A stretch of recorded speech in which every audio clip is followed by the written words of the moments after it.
Hello and welcome to Prudent IAS, one-stop solution for all the competitive exams. Some are saying that India is at war, some are arguing that we are on the edge of the war. Whatever the situation may be, our army is capable enough to handle the situation along the borders. Meanwhile, as aspirants, what we can do? We can analyze this topic from UPSC's perspective, because you might expect a question in the mains examination from this topic. War in IR, that falls under GS paper 2. So the approach for this video will be the same. We'll do some brief discussion over the topic, then we'll move towards a model question as well as a model answer. Most of you must be aware which question we are going to tackle today, because we always share these questions in a day advance in our group Answer Writing by Prudent IAS on Telegram. But all of you who have not yet joined it, do join it today. So without wasting time, let's begin with this topic. So what exactly is war? The types of war. First up is interstate wars. These are the conflicts between nations where state militaries engage directly with each other. For example, right now, India and Pakistan are at war because the militaries are directly engaging with each other. Another example was Russia and Ukraine conflict. Next up is the civil war. In civil war, there are internal conflicts. That means that within a state, different factions fight for control. For example, it is as seen in Syria. There is no external state or external foe, but the internal divisions. Then comes the proxy wars. So during your college days, you must be aware about this term proxy for attendance, when someone else marks your attendance. Similar is the concept here. These are the indirect conflicts where external powers support opposing sides without direct engagement. So what happens is, somewhere some differences are happening and external powers are influencing that. They are not directly involving, but they are supporting the opposite sides without direct engagement. For example, it is very common in the Middle Eastern conflicts. Cyber and economic warfares. Now these are the non-traditional warfares. Usually the military, air force come at war, but here what happens? Cyber attacks are carried out, sanctions are imposed, and trade disruptions to weaken the adversaries without conventional military action.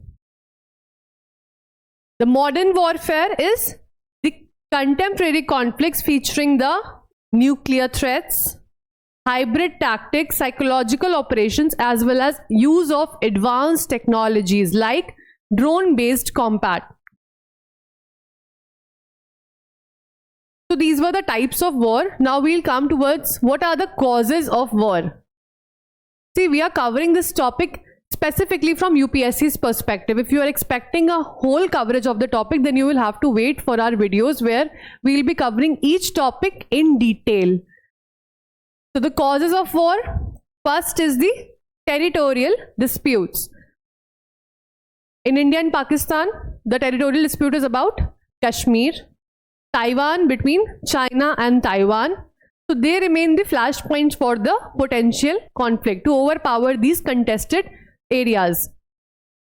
Next up is the ideological conflict. Now there are fundamental differences between ideologies like democracy, authoritarianism, which drive international tensions. Resource competition, very common these days, the fight for resources. Vital resources specifically like water, oil and rare earth metals leads to geopolitical friction. So the fight can be because of any of these. Next up is the geopolitical ambitions. Now some nations always want to be superpowers and they fight for strategic dominance and power. For example, between NATO and Russia, there is always a fight for geopolitical ambitions. Historical animosities, again, this is also common in India and Pakistan. Long-standing grievances from partition, unresolved colonial borders continue to fuel the conflicts. So these are all the causes of war in the global politics. Now globally, first we are discussing globally, then we'll come to specifically India. So globally there are certain measures to prevent or address the war. Let's look at these. There can be diplomatic measures as well as some institutional approaches. First, coming to the diplomatic measures, we have bilateral negotiations, that is face-to-face dialogues between the conflicting states to address the grievances and find a common ground. So the Ministry of External Affairs, the foreign ministers might come face-to-face and sit on the negotiating table. Now next up is the track 2 diplomacy. What is track 2 diplomacy exactly is? Track 2 means non-state actors. Now who are the non-state actors? Not the ministerial part, but religious leaders, civil society, even academics, right? So these are all the non-state actors. The interaction of these can build mutual understanding and ultimately foster the grassroots for peace efforts. Mediation and arbitration, these are the conflict resolution mechanisms.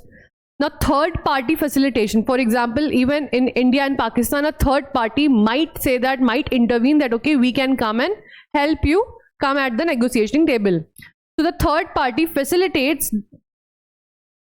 both the states and help in neutralizing the conflict and resolving the disputes impartially. Usually it is done by UN, but any other neutral country can also become the facilitator.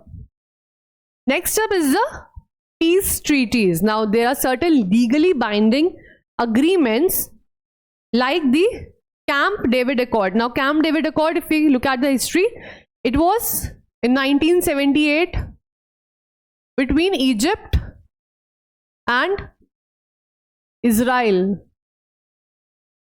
It ultimately culminated into a peace treaty between Egypt and Israel in 1979. Then comes the Minsk Agreement. These are the series of international agreements which are for ending the Donbas war between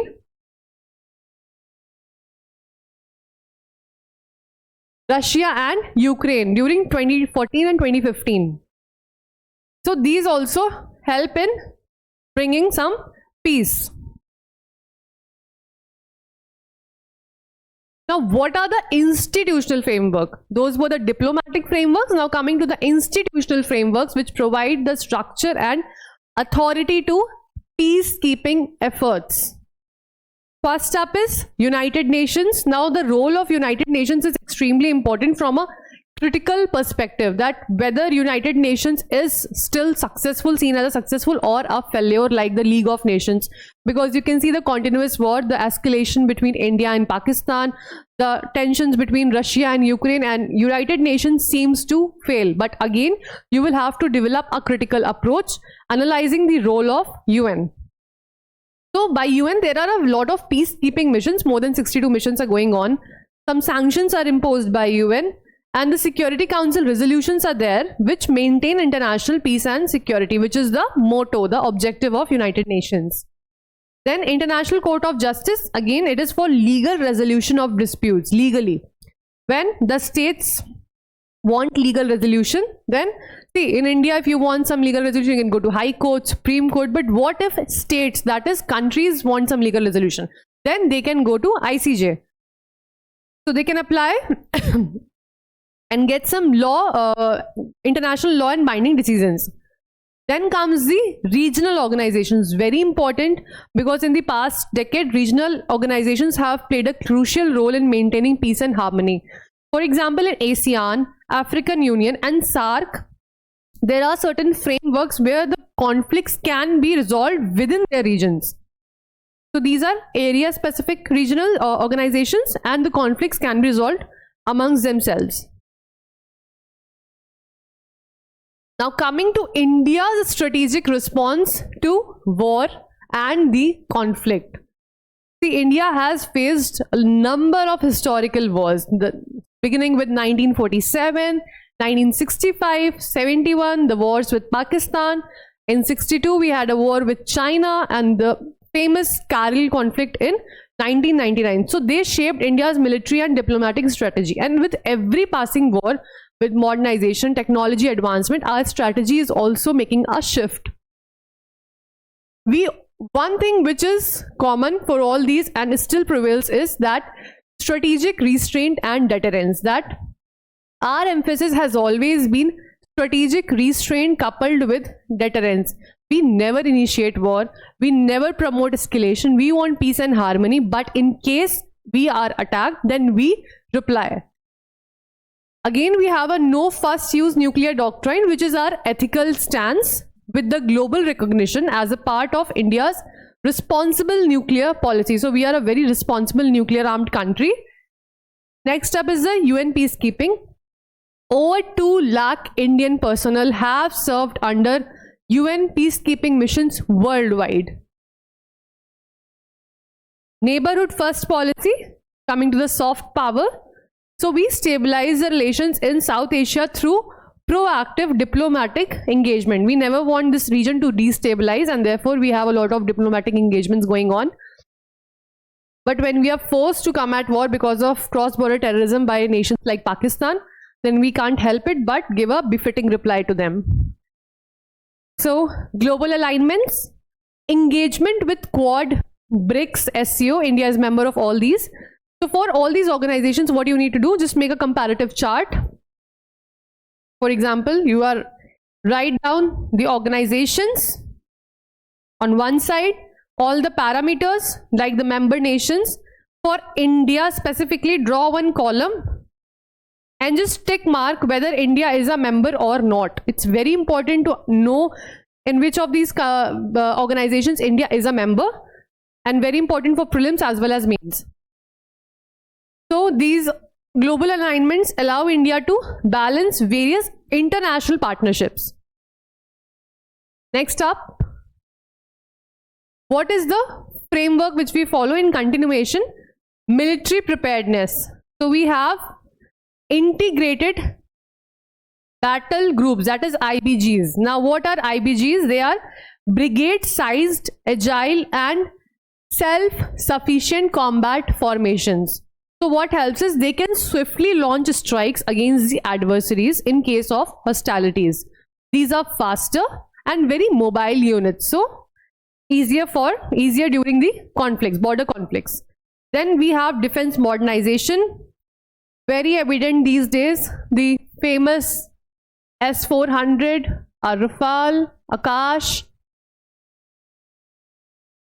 the air defense system, which is destroying the Pakistan drones. So we have focused on indigenization like Make in India. For defense, we have drones like Rustam 2 and a lot more UAVs which are wholly Make in India indigenous defense equipments.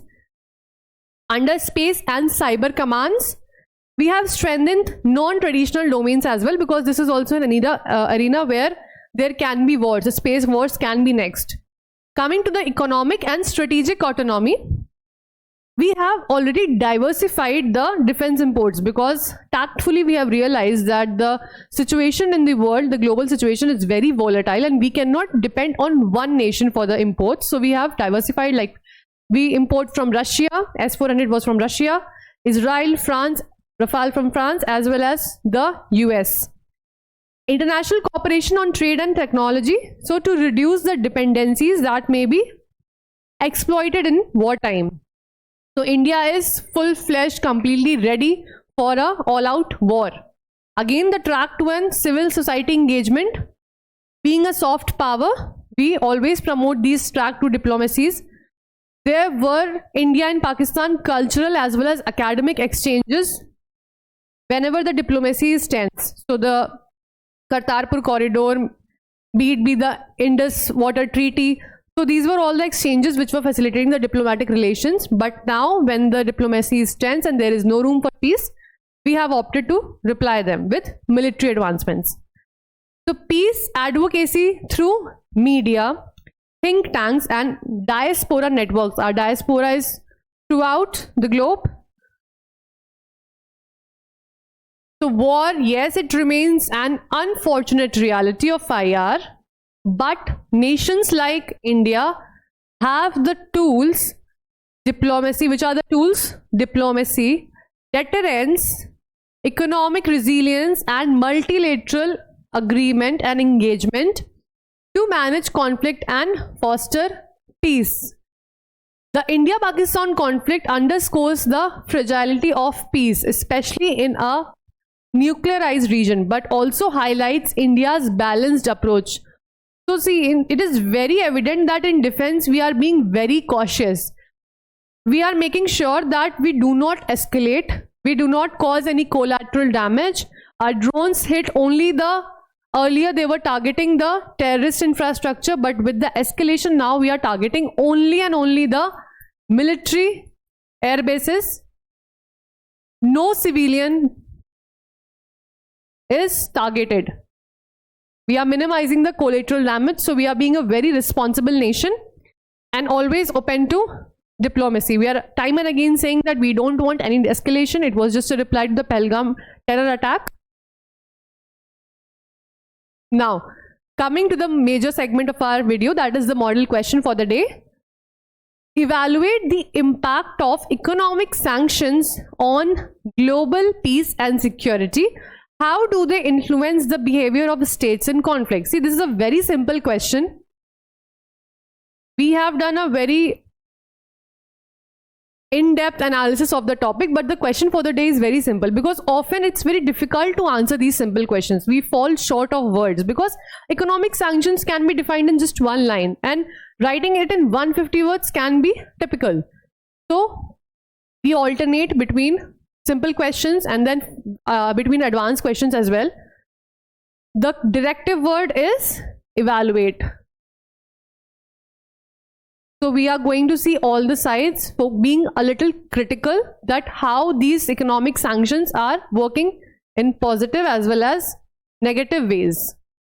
Then we'll be addressing both the parameters, that is first sanctions on effects or implications on the global peace and security, and then how they are affecting or impacting the behavior of the states in conflict. So there are two dimensions, 10 mark answer, 150 word limit. What I expect you to do now is just pause this video, write a sample answer yourself. What you can do, you can send us your answer in the answer writing by Prudent IS Telegram group, or when I'll be discussing the answer in the upcoming slides, you can even do some self-evaluation.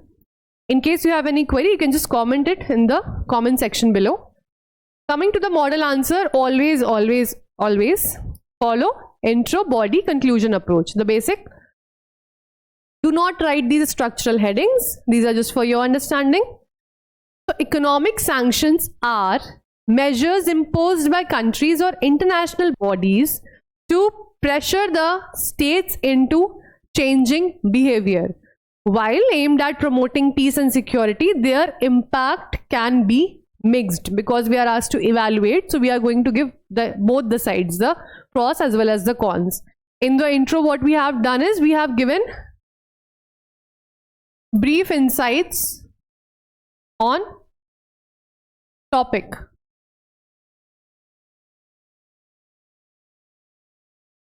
We have not breached the word limit and explained the key term. Coming to the body of answer. First, we'll address the first dimensions, that was the impact of economic sanctions on the global peace and security. How we are going to do that?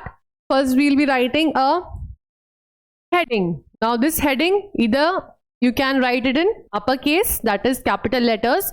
If you choose to write it in the small letters as well, it's totally fine, but make sure to underline it, draw a box over it, just highlight it so that the heading is pretty much visible, because you are not allowed to change pens in the answer. So just also says leave some space between the heading and the upcoming lines. So first the heading, and then you will be writing in the subheading structure. You can also use flowcharts and any other alignment, timeline, anything is fine. Make sure it is not congested. You avoid cutting. You are writing in the given space only. You won't write anything, not even numbers on the margins, right? Just write here. Maintain alignment so the presentation is neat. Presentation, handwriting, language proficiency, each of these aspects hold some marks.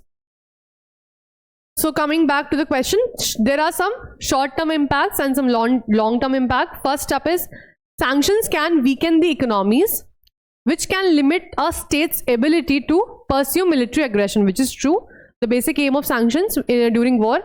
So it can definitely promote peace. For example, there are certain sanctions on North Korea which aim to limit its nuclear program, because each nuclear program needs funding, and if there will be economic sanctions, then it will ultimately limit its power.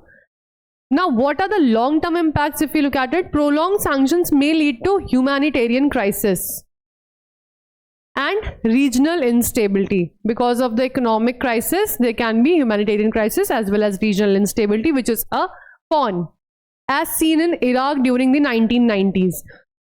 So two things. First, you need to write example to support the argument. Second, you need to write both the positives as well as the negatives, because you are asked to evaluate, so you will have to be very critical. Addressing the second dimension, this is a 10-mark question, so we are keeping it in very concise manner, writing in very concise manner. If it's a 15-mark question, then you can write more, 2 or 3 points more. Next up, influence of economic sanctions on the state behavior. This was the second dimension. While writing the heading, always make it self-explanatory. That means, do not just write influence and colon. That won't do. Completely write as per the demand. That is influence of economic sanctions on state behavior. If you are not even reading this part, then you are quite aware that, okay, under this topic, we will be discussing on these terms. So the behavioral changes and the unintended consequences. First up, the positives, that is sanctions can force the states to negotiating table. Definitely a pros. So especially when coupled with diplomatic measures. However, regimes often find ways to bypass sanctions. Very important that even regimes have found some loopholes and they won't come to negotiating table so easily. So we need diplomatic measures, economic sanctions, and a number of other measures to bring them to the negotiating table. Then sanctions can sometimes strengthen a regime's grip on power. For example, what happened in Iran, there were a lot of economic sanctions. The whole nation was fostered with the feelings of nationalism and domestic unity. So the regime's grip was strengthened. So again, some positives and some negatives. That is the specific for state behavior, how a state behaves. Either a state can come to the negotiating table or it can be strengthened. The most omitted part of the question is conclusion. You are not supposed to write these headings. Skip heading. Just come to the conclusion directly from here. Now, conclusion needs to be very balanced. For example, economic sanctions can deter aggression. Of course, they can, positive, but often have unintended humanitarian effects and may not always achieve their objectives. So what needs to be done is it must be coupled with other measures to maintain peace and harmony. So first, yes, we have given some positives that yes, it can deter aggression, but to balance it, we have mentioned the negatives that it can cause some humanitarian crisis. And then at the last, we are always supposed to give some measures, some way forward. So what we can do, it can just be coupled with other measures as well to maintain the peace and harmony, which is the aim of international relations. So that's it for today. I hope the topic is pretty much clear to you all. Till then, just subscribe our channel Prudent IAS on YouTube and join our Telegram group Answer Writing by Prudent IAS. Thanks for watching.